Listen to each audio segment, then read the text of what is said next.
안녕하세요. 60대 여성입니다. 원래는 영어 교사 일을 하다가 정년퇴직을 하고 지금은 일을 쉬고 있어요. 아마 제가 지금 쓰게 될 이야기를 못 믿으실 분들이 많을 것 같아요. 저도 이해합니다. 다른 사람이 저한테 와서 말해도 쉽게 믿기 힘든 얘기니까요. 전 남편을 꿈속에서 처음 만났습니다. 미친 소리 아니고요. 정말 진짜입니다. 저는 예지몽을 꿔요.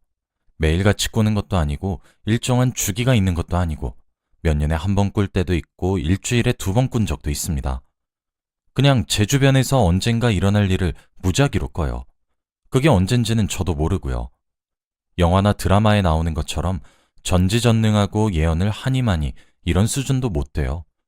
처음 예지몽을 꾼 건 제가 기억하기로 8살이에요. 어느 날 꿈을 꿨는데 꿈속에서 부모님이 두 분 다 울고 계시고 집 전체에 새빨간 포스트잇 같은 게 붙어 있는 겁니다. 분위기가 뭔가 섬뜩하기도 하고 어린 마음에 부모님이 우니까 불안해져서 급하게 깨어난 기억이 나요. 그냥 악몽인 줄 알았죠. 그런데 일주일 후 학교를 마치고 집에 돌아오니 꿈속에서 봤던 장면이 똑같이 재현되고 있는 겁니다. 아버지는 머리가 아프다는 듯 이마를 부여잡고 계시고 엄마는 집에 돌아와 당황한 채로 굳어있는 저를 안으면서 어떡하냐고 우시고요. 맞아요. 집안이 망한 거죠.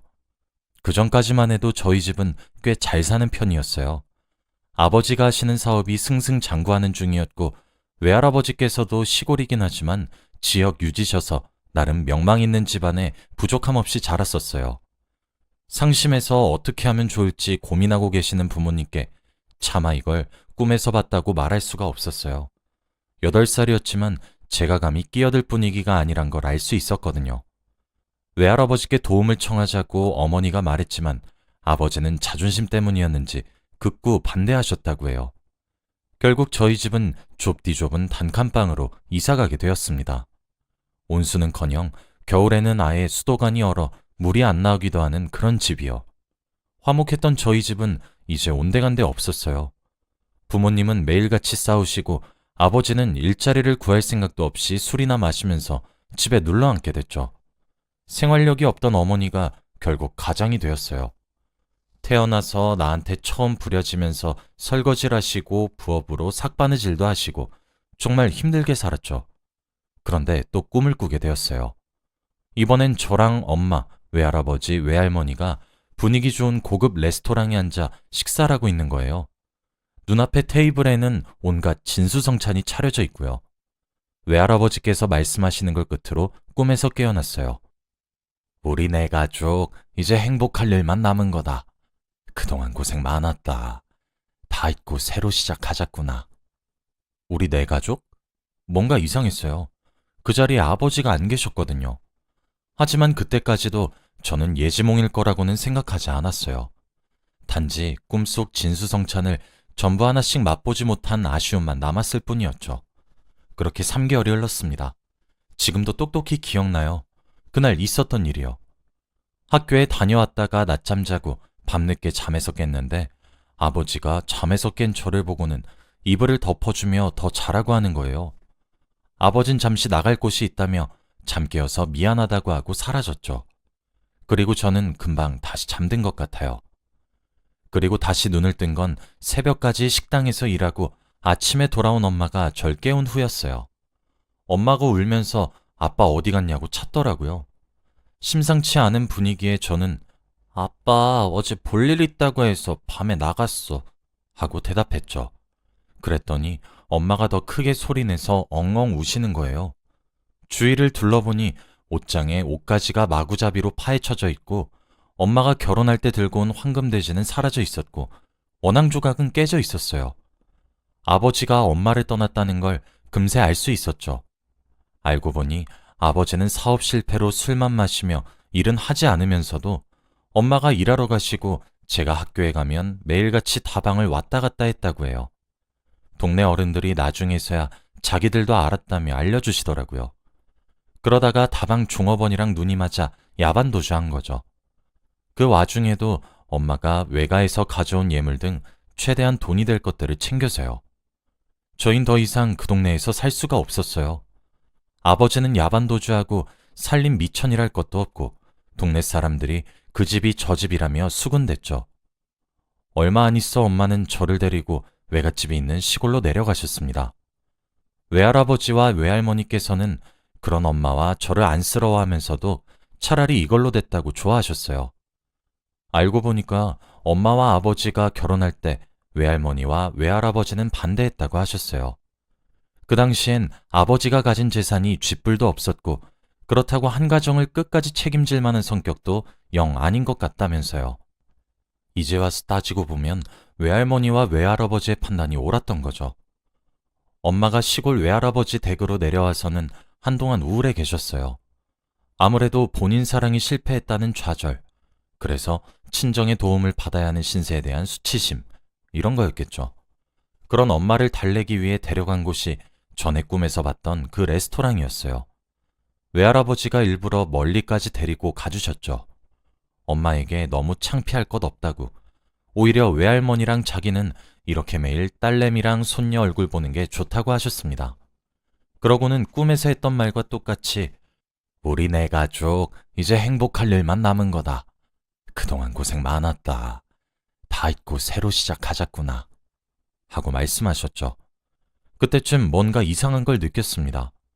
하지만 대부분의 꿈들이 그렇듯이 깨고 나면 빨리 잊어버리고 하잖아요. 아무리 기억을 되짚어도 뭔가 흐릿한 기억만 남아있어서 별 수 없이 다시 아무 일 없었다는 듯 저는 일상으로 돌아왔습니다. 시골로 오면서 학교도 전학 가게 된 저는 그닥 친구가 많지 않았어요. 아직 어린 나이에 겪지 않았으면 좋았을 일들은 수차례 겪고 나니까 저도 이게 철이 든 건지 아니면 상처를 입었던 건지 사람이 냉소적으로 변하더라고요. 당연히 차가운 성격이 같은 초등학생인 아이들 사이에서 인기가 많을 리도 없고 서울에서 왔다더니 싸가지가 없다는 식으로 뒤에서 뒷담화도 여러 번 들었습니다. 학교에선 친구도 없고 나름대로 서울에서 잘 나가는 아버지 아래에서 풍족하게 살다가 시골에 내려와서 살게 되니 불만스러운 점이 한두 가지가 아니었어요. 아무리 외할아버지가 시골에선 잘 사시고 동네에서 존경받는다 하더라도 어쩔 수 없는 것들도 있기 마련이었죠. 아무튼 도시에 비해 놀만한 것도 별로 없고 벌레도 너무 많아 바깥에 잘 나가지 않았어요. 대신 자연스럽게 앉아서 책을 읽는다거나 공부를 더 자주 하게 됐죠. 성적이야 당연히 좋아졌고 선생님도 공개적으로 몇 번이나 칭찬하시니 학교에서 절 마음에 안 들어하는 애들은 더 많아졌어요. 그래도 한 가지 약점이라면 저는 영어를 못했어요. 처음 영어를 배울 학년이 됐을 쯤 집안 사정이 안 좋았던 탓인지 그때는 공부에 집중하기 힘들었거든요. 그렇게 기초를 탄탄히 다질 시기를 놓치니까 그 뒤로는 손을 대보려고 해도 머리에 잘 안 들어오고 그렇다 보니까 과목 자체가 지루하고 재미없으니까 더더 하기 싫어지고 이런 악순환의 반복이었어요. 하루는 꿈을 꿨는데 꿈속에서 제가 교탁 앞에 서서 학생들을 가르치고 있는 거예요. 그것도 영어 과목을요. 분필을 잡은 손으로 저는 알지도 못했을 영어 문장들을 쓰면서 해석하는데 일어나서는 이게 무슨 개꿈이야 싶었죠. 다른 과목 성적은 좋은데 영어만 못하니 그 걱정 때문에 그런 꿈을 꾸게 된 건가. 꿈은 반대라더니 맞는 말이네 하며 속으로 혼자 웃었습니다. 그게 나중에 제가 영어 교사가 될 거라고 알려준 예지몽인 줄도 모르고요. 시간이 조금 더 지나 저는 고등학생이 되었어요. 그동안 예지몽을 꾸는 일이 드물어지기도 했고 중학교 때 데자뷰라는 현상에 대해 배웠어서 어라? 나 이 장면 꿈에서 본 것 같은데? 싶었던 건 전부 데자뷰라고 생각하고 말았어요. 그러다가 어쩌면 제 인생에서 가장 중요하고도 할 수 있는 예지몽을 하나 꾸게 됩니다.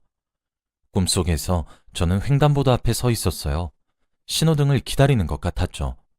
바로 옆에는 남색 정장을 입은 어떤 남자가 서 있었고 주변에도 저처럼 신호등이 바뀌길 기다리는 사람들이 여러 서 있었죠. 제 옆에 그 남자는 깔끔하고 선한 인상이었어요. 입가에는 미소를 띤 채로 맞은편 공원을 보고 있었죠. 어쩐지 꿈인데도 눈을 뗄 수 없을 만큼 계속 쳐다보게 됐어요. 그러다가 신호등이 초록불로 바뀌고 남자가 앞서 걸어나가는 걸 보고 저도 뒤늦게 따라가려는데 그 순간 옆에서 돌진해오는 트럭에 남자가 치인 거예요. 꿈인데도 너무 놀라 연기가 피어오르는 사고 현장을 멍하니 지켜보는 걸 끝으로 꿈에서 깨어났어요. 꿈속이었는데도 그 교통사고가 너무 생생하고 충격적이어서 식은땀을 잔뜩 흘린 채로 깨어났죠. 깨어났는데도 사고당한 그 남자의 얼굴이 떠나질 않았어요. 제가 사고를 낸 것도 아니고 그 남자를 밀친 것도 아니고 가만 생각해보면 그냥 꿈에서 일어난 일이고 현실도 아닌데 왜 그런 마음을 갖게 되는지 스스로가 이해되질 않았습니다. 한동안은 그 꿈만 생각하면 괜히 울적해지고 수업에 집중을 못할 정도로 싱숭생숭하고 그랬네요. 그래도 시간이 지나서는 입시 때문에 그 꿈도 서서히 잊혀져 갔지만요. 고등학교에 가서도 나름 공부를 좀 했던 저는 나름 욕심이랑 자신감이 있었어요. 그래서 다 제 성적보다 조금씩 높은 곳에 입시원서를 넣었죠. 학교 이름에 욕심을 부리면서 나름 가능성 있는 곳에 지원하게 되다 보니 원하는 학과는 포기해야 했어요. 그러다 보니 영어 교육과에도 지원하게 됐죠. 뭐 원서를 한 장만 넣은 것도 아니고 딱 하나만 합격할 것 같지도 않아서 저는 여유를 가지고 생각했어요. 저건 그냥 보험이고 다른 학교나 다른 학과 넣은 거 붙으면 거기로 가도 되니까 하고요. 그런데 막상 입시 결과를 보니 영어 교육과에 지원한 것 말고는 전부 떨어졌더라고요. 무슨 이런 경우가 다 있나 싶었지만 입시를 한 번 더 준비하기도 싫었던 저는 결국 영어 교육과에 들어갔어요. 학창시절 그렇게 싫어하던 영어를 결국 전공으로 잡게 되기까지 한 거죠. 대학교에 진학해서는 영어가 싫었지만 그래도 열심히 하긴 했어요. 그냥 대학까지 와버린 거 내가 할 수 있는 일에나 집중하자 이런 마음가짐이었죠. 그렇게 살다 보니 저는 어느새 영어 교사로 일하고 있더라고요. 그때가 제 나이 26살이었습니다. 대학을 다니게 되면서 저는 시골 외할아버지 집을 떠나 다른 지역에서 혼자 살고 있었어요. 엄마는 제가 대학을 졸업하고 시골에 다시 돌아와서 선생 일을 하길 바라는 눈치였는데 글쎄요. 시골에 살았을 때 특별히 좋았던 기억이 없기도 하고 학교도 훨씬 많은 도시에서 일하는 게 나을 것 같았어요. 그래서 직장도 도시에서 구하게 되었죠.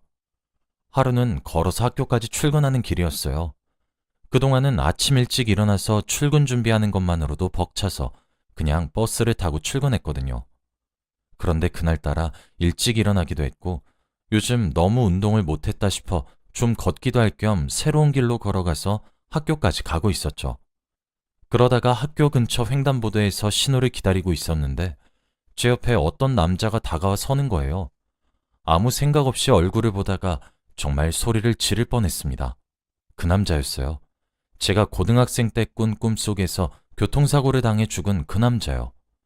똑같은 인상, 똑같은 표정, 똑같은 남색 정장. 바쁘게 살면서 잠시 까먹고 있었다지만 다시 보자마자 바로 떠올랐어요. 이 남자가 꿈속에 그 남자가 맞다는 것과 그 남자가 바라보는 횡단보도 맞은편의 공원까지요. 꿈속에서 본 인물, 꿈속에서 본 장소 그대로였어요. 그리고 꿈속에서 본 것과 똑같이 시간이 흘러간다면 이 남자는 조금 뒤 옆에서 오는 트럭에 치여 죽는 거겠죠. 저는 소름이 돋기도 하고 이게 현실인가 싶기도 해서 어떻게 하면 좋을지 몰라 당황하고 있었어요. 불안한 심정으로 맞은편 신호등에 빨간 불빛만 주시하고 있었죠. 이윽고 초록색으로 바뀌더군요. 도저히 사람이 죽는다는 걸 알면서도 방치할 수는 없어서 저는 신호등의 초록빛을 보자마자 그 남자의 발을 세게 잡아당겨 뒤로 물러서게 했어요. 잠시만요 하고 크게 소리치는 동시에 트럭이 엄청 빠른 속도로 저희 눈앞을 지나갔죠. 저와 그 남자의 뒤에 있던 사람들도 제가 크게 소리 지른 탓에 놀라서 발걸음을 뗄 생각을 못했던 것 같아요. 결과적으로 아무도 죽지 않고 아무도 다치지 않았던 거죠. 바로 코앞에 트럭이 지나가고 남자는 깜짝 놀라서 바닥에 털썩 주저앉더라고요. 그러면서 자기 팔을 붙잡고 있던 제 손을 붙잡아 연신 감사합니다, 감사합니다 하며 인사했어요. 하마터면 죽을 뻔했는데 그걸 구해준 거나 다름없으니 그랬던 거겠죠. 저도 놀란 건 마찬가지였어요. 이 일을 통해 제가 가끔 꿨던 꿈들이 정말로 예지몽이었단 걸 처음 알게 된 거였거든요. 단순한 꿈이 아니라 예지몽인 걸 알고 저는 이유 모를 불안감이랑 두려움에 휩싸였어요. 그도 그럴 것이 사람이 죽을 수도 있었는데 예지몽 덕에 살린 거였잖아요. 제가 대체 무슨 이유로 그런 꿈을 꾸게 되는 건지, 이런 식으로 현실이랑 꿈을 어긋나게 만들어버렸는데 별 문제는 없는 건지, 이런 생각 때문에 바쁘게 자리를 피했죠. 그 남자가 절 붙잡았지만 뿌리치고 도망쳤어요. 그땐 완전 패닉 상태였거든요. 그런데 알고 보니까 저희 학교에 육아휴직 때문에 일을 쉬시는 과학 선생님 대신 그날 새로 출근한 과학 선생님이 그 남자였던 거예요. 교무실에서 겨우 진정하고 앉아 있는데 그 남자가 걸어 들어오는 걸 보고 어찌나 놀랬는지. 학교에서 저를 보고 또 깜짝 놀라는데 저도 마찬가지였어요. 그분이 살해하려 하는데 괜찮다고 안 다쳐서 다행이라 말하니 죽어도 보답은 해야겠다 하시길래 제게 밥을 사는 걸로 타협을 봤어요. 그렇게 식사도 한번 같이 하고 같은 학년 담당인데다가 나이대도 비슷하니 말이 잘 통하더라고요.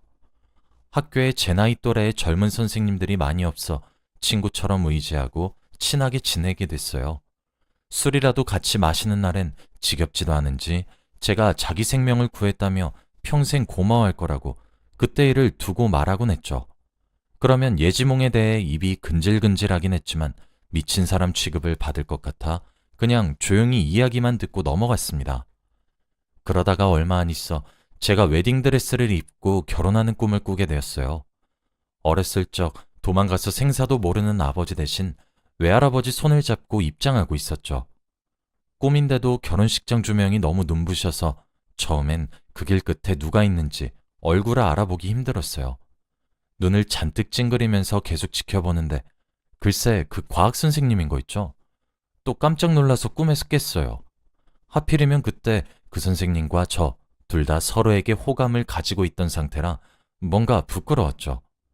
이건 과연 예지몽일지 아니면 그냥 그 선생님 생각을 최근에 좀 많이 해서 꾼 개꿈인지 한참을 생각했어요. 결과는 다들 아시다시피 네, 맞아요. 예지몽이었어요. 얼마 안 있어 그 선생님에게 고백을 받고 저희는 꽤 오래 학교에서 비밀 연애를 하다가 결국에 결혼을 했어요. 사연을 시작할 때 남편을 꿈에서 처음 봤다는 제 헛소리 기억하시나요? 헛소리가 아니고 정말 사실이에요. 고등학생 때 꾼 꿈에서 남편을 처음 보고 그 꿈을 통해 죽을 수도 있었던 남편을 구하고 마지막엔 결혼까지 하게 된 거죠. 결혼식을 올리며 길끝에 서 있는 남편 얼굴을 현실에서 다시 보니 어찌나 반갑던지요. 어른이 되고부터 예지몽을 꾸는 횟수가 확연히 줄어들긴 했는데 결혼을 하고 난 이후부터는 더 안 꾸게 되더라고요. 어쩌면 제 남편을 살리기 위해 여태 예지몽을 꿔왔던 거였나 이런 생각이 들기도 해요. 무사히 남편을 구했으니 이제 더 꿀 이유가 없는 거죠. 남편은 아직도 자기가 제 예지몽 덕에 살았단 걸 모르고 있어요. 제가 굳이 예지몽 이야기를 하진 않았거든요. 설명하기도 복잡하기도 하고 무엇보다 쉽게 믿기는 어려운 이야기니까요. 남편 말고도 아는 사람이 없어요. 저 혼자만의 비밀입니다. 임신을 했을 때는 우스갯소리로 꿈에서 아기 성별 좀 미리 알려줬으면 했는데 아쉽게도 그런 일은 없었어요. 낳고 보니 아들이었는데 이제는 그 아들이 장가를 가서 내년 봄에는 하나이의 아빠가 되네요. 지금 며느리 뱃속에 있는 손주가 딸일지 아들일지를 두고 남편과 아들이 내기하고 있는데 저는 입 다물어야겠어요. 어제 며느리와 아들이 한 여자아이의 손을 각각 잡고 저희 집을 찾아오는 꿈을 꿨거든요. 아마 이게 제 마지막 예지몽이 아닐까 생각해요. 과학적 근거는 없지만 그냥 제 느낌이 그렇게 말하고 있습니다. 예지몽이란 것 자체가 과학적인 거랑 거리가 멀잖아요. 여전히 믿기 힘든 이야기인가요? 아무리 미래가 정해져 있다고 해도 하루하루 최선을 다해 사는 게 중요한 것 다들 아시죠? 제 이야기를 끝까지 들어주셔서 감사합니다.